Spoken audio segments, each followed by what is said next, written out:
Hi guys, welcome back to Gardening with Creations by DX & Co. Today I just wanted to share a very quick care guide on green onions, otherwise known as scallions, Japanese bunching onions, spring onions. You'll find this one goes by many different names. I'm going to touch base on just a simple care guide on how I take care of mine, how I regrow them, as well as some different ways that we use them for cooking. But let's get started today.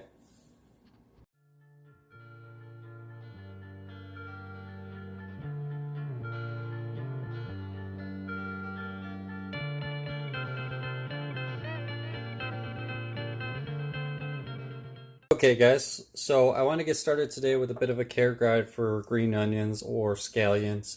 There is actually a difference between green onions and scallions, and let me actually go through that with you.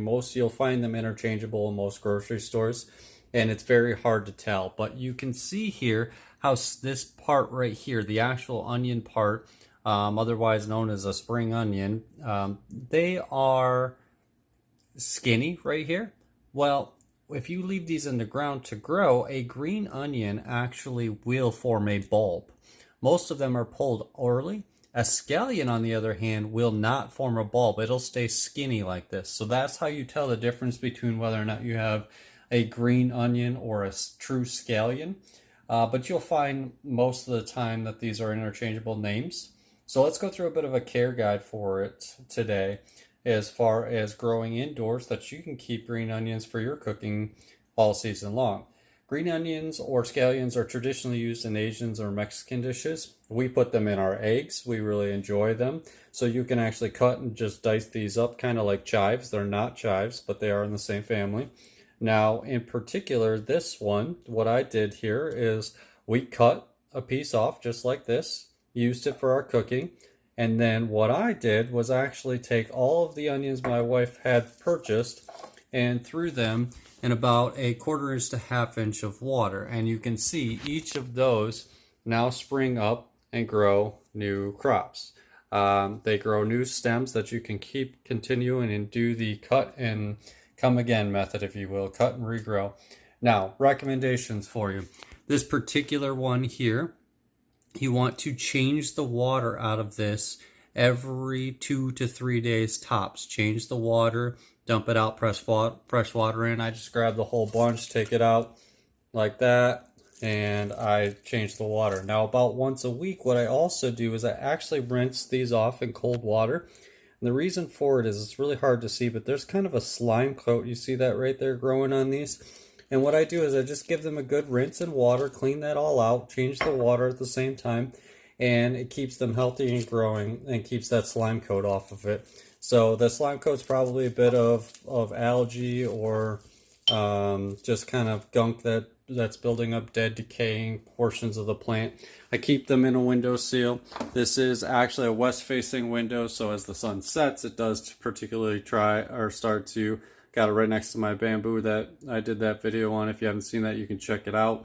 But that's it, guys. That's all I do with this, and we've got continuous use for cooking. Now, this browning part here, I could cut it off, but that's just the plant, healing itself, if you will. I can still use these stalks and half of where it was cut. So you can cut a little bit, and it's going to continue to send off new shoots. Now, look at this one in particular. Sent off 2 brand new shoots here. That's the wrong one. That's the one that we already cut and used. This one has shot off 2 brand new roots or shoots with the actual cut one. So when you get them from a store, you might see they've already cut down the roots. They're about a 1/4 inch or a 1/2 inch long when you get them.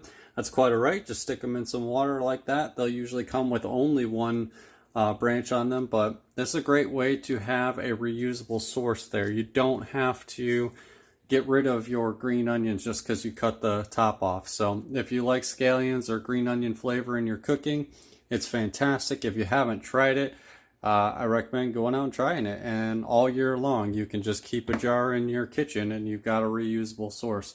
You can do this with soil as well, cut and come again. Most of these are pulled early. They're called spring onions for a reason, because most people pull them early spring and pull them out of the ground, and you can use the whole onion itself. We only use the tops for flavoring, That's just us personally. Thank you guys for watching. Just wanted to share a quick care guide on Japanese bunching onions, scallions, green onions, whatever name you see them at the market by.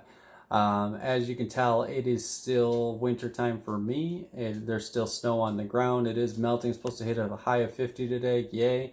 But unfortunately, not quite spring weather yet. So these are the things that I'm doing over winter, just keeping my gardening habits growing, if you will. If you guys like this video, please give it a thumbs up. Don't forget to subscribe. Make sure you hit the notification bell as well so you don't miss any future content. As always, guys, I hope you guys are staying safe and enjoying your gardens. Thanks for watching.